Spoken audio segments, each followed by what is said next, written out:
मनुष्य की सबसे बड़ी दुर्बलता क्या होती है? सोचिए। धन, प्रेम, अहंकार। मनुष्य की सबसे बड़ी दुर्बलता होती है उसके रहस्य। चाहे आप कितने भी शक्तिशाली क्यों ना हो, कितने भी प्रबल क्यों ना हो, परंतु उसके रहस्य उसके नाश की चाबी होती है। इसलिए यदि प्रबल रहना है, शक्तिशाली रहना है, समर्थ रहना है, तो अपने रहस्य को किसी को भी ना बताएं, ना मित्र को और ना ही शत्रु को, क्योंकि समय पड़ने पर कब कौन शत्रु हो जाए ऐसा कहना संभव नहीं। विभीषण को रावण के अमृत कुंड का ज्ञात था, इसीलिए प्रभु श्री राम रावण का वध करने में सफल हो सके। इसलिए उचित यही है कि आप अपने रहस्य को स्वयं तक ही सीमित रखें। मनुष्य जीवन की परीक्षा में सफल होने के लिए क्या नहीं करता? वो परिश्रम करता है, दौड़ भाग करता है, और ये सब करने के पश्चात भी जब उसका काम नहीं बनता तो वो नकल करता है ना? तनिक लौटिए अपने बचपन में, स्मरण कीजिए अपने बचपन की स्मृतियों का। क्या स्मरण हुआ? विद्यालय में जब आप परीक्षा देने जाते थे तो क्या होता था? आप ना सही, परंतु कोई ना कोई सफलता पाने के लिए नकल करता ही था और उत्तीर्ण भी हो जाता था, है ना? परंतु जीवन की परीक्षा ऐसी नहीं होती। नकल करने वाला सफल नहीं होता। कारण विद्यालय में सबके प्रश्न पत्र एक होते थे, परंतु जीवन के प्रश्न पत्र और उनकी कठिनाई सबके लिए भिन्न होती, तो निश्चित रूप से उनके उत्तर भी भिन्न होंगे ना। इसलिए यदि आपको जीवन में सफलता पानी है तो नकल ना कीजिए, स्वयं के प्रश्नों का उत्तर स्वयं ढूंढिए और सफलता आपकी ही होगी। मनुष्य का जीवन हार और जीत, विजय और पराजय, सफलता और असफलता के मध्य झूलता रहता है। आपके साथ भी ऐसा होता होगा, है ना? जब आप सफल होते हैं, किसी चुनौती पर विजय पाते हैं, तो मन प्रसन्नता से आनंद के उपवन में झूमने लगता है, और जब आप असफल होते हैं तब मन दुख और पीड़ा के सागर में डूबने लगता है। परंतु वास्तव में सफलता और असफलता है क्या? तनिक ध्यान से सोचिए। ये केवल हमारी मनोस्थिति मात्र है। हमारी पराजय तब नहीं होती जब हमारा शत्रु विजय प्राप्त कर ले।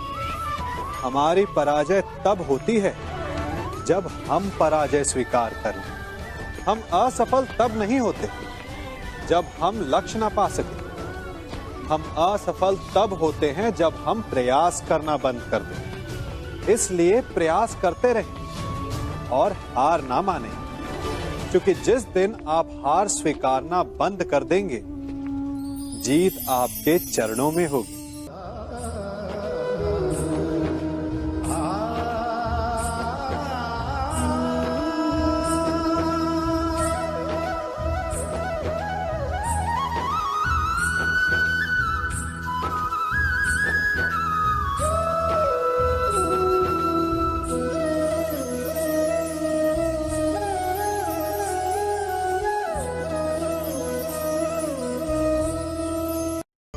आप सबने बरगद के वृक्ष को तो देखा ही होगा।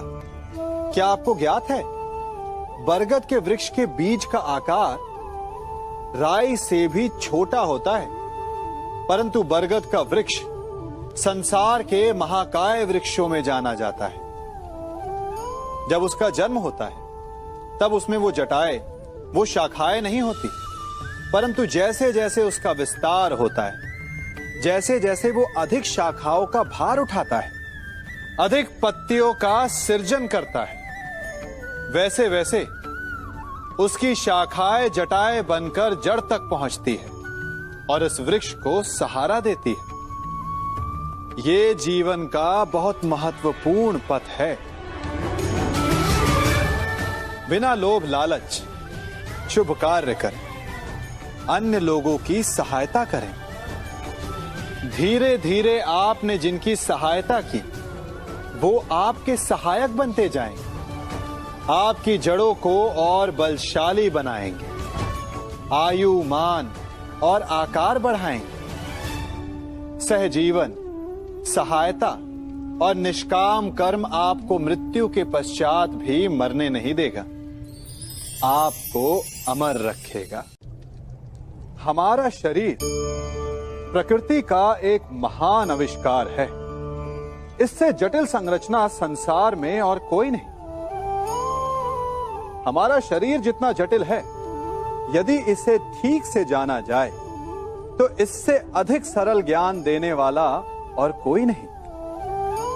हमारे शरीर में पंच इंद्रियां होती हैं जो हमें भाव, गुण और वस्तुओं का बोध कराती हैं। हमारे पास आंखें हैं, नाक है, स्पर्श के लिए त्वचा है, कान है और जीभा है।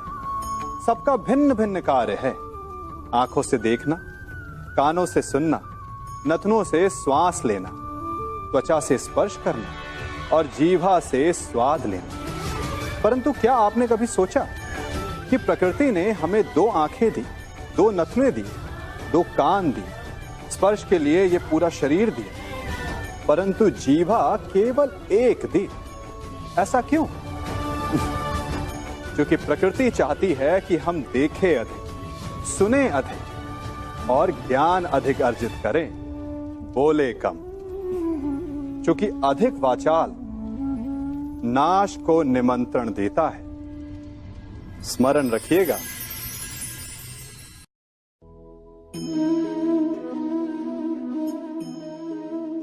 ये सदा यही कहते आए कि यदि आगे बढ़ना है तो अपनों का साथ दो। सत्य कहते हैं, अपनों का साथ देना ही चाहिए, परंतु साथ देने से पूर्व ये अवश्य पहचान लेना चाहिए कि अपने हैं कौन। क्या अपने वही होते हैं जिनके साथ हमारा रक्त संबंध होता है, या अपने मित्र? अपने वो होते हैं जो हमें सद्कार्य के लिए प्रेरित करें, हमें आगे बढ़ाएं, हमारा साथ दें। और वो जिनका साथ देने से समाज का नाश, धर्म की हानि हो, वो सगे हो करके भी सगे नहीं होते। इसलिए जब अपनों की परिभाषा का चुनाव करें तो उन्हें अपना माने जो आपका साथ दे, उन्हें नहीं जो हमें अज्ञान के मार्ग पर ले जाएं।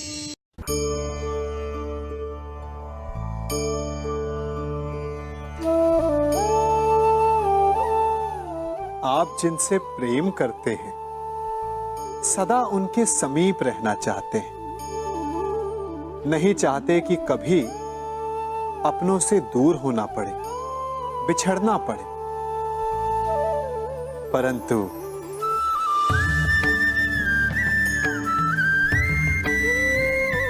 एक समय के पश्चात अपनों से दूर हो जाना उन्नति के लिए आवश्यक है। आप माता पिता हैं ना? यदि आप अपनी संतान के जीवन के हर पग पर उनका मार्गदर्शन करते रहेंगे तो आपकी संतान स्वयं मार्ग चुनना कैसे सीखेगी?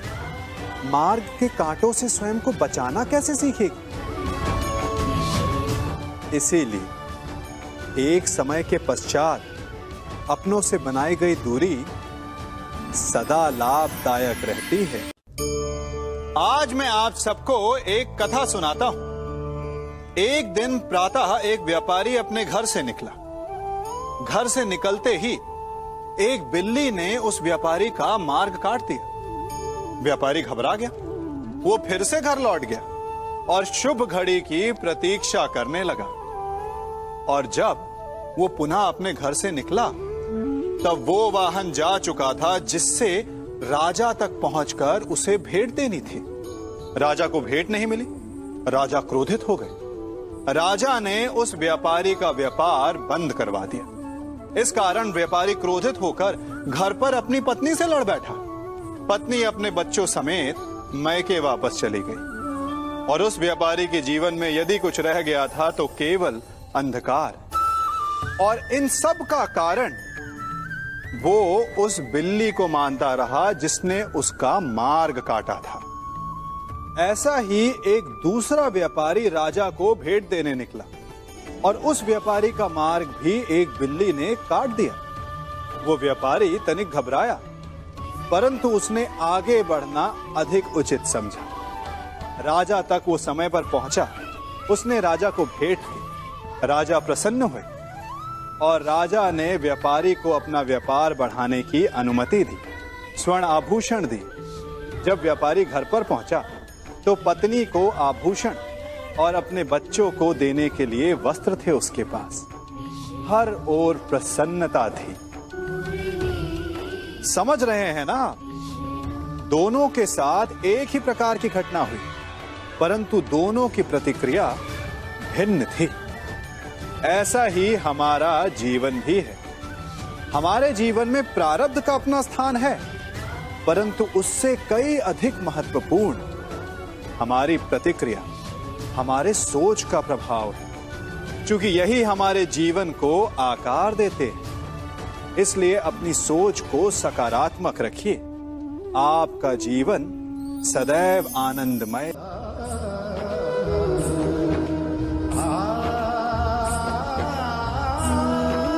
हम सभी अपने जीवन में कोई ना कोई कार्य करते हैं। कार्य करते हैं तो थकान की अनुभूति होती है और यदि थकान ना उतरे तो कार्य करने का मन नहीं करता।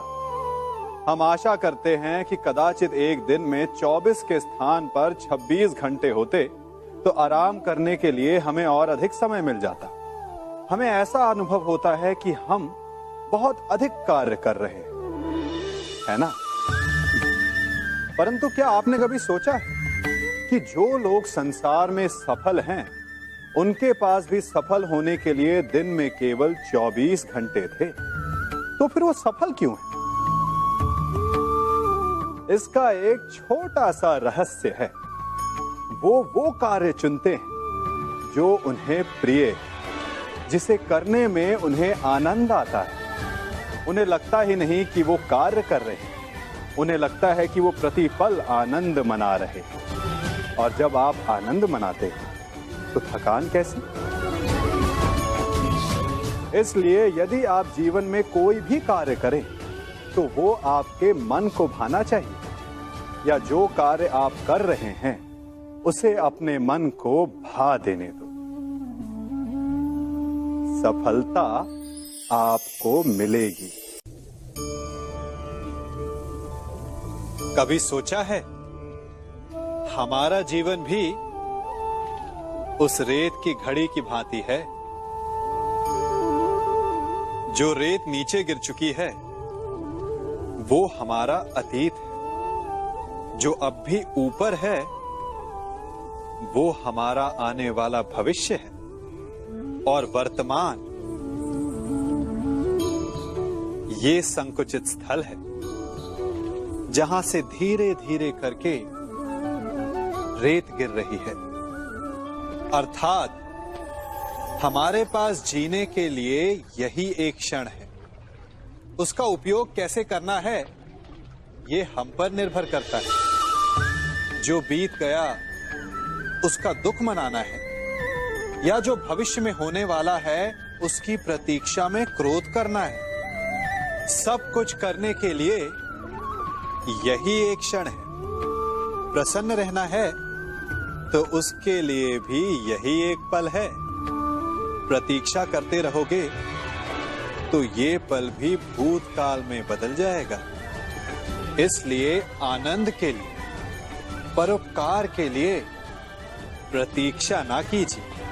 आपके पास जो पल है उनका भरपूर सदुपयोग कीजिए, क्योंकि इस घड़ी को पलटकर आप फिर से समय अवश्य गिन सकते हैं, परंतु अपना बीता हुआ समय आप वापस नहीं लौटा पाएंगे।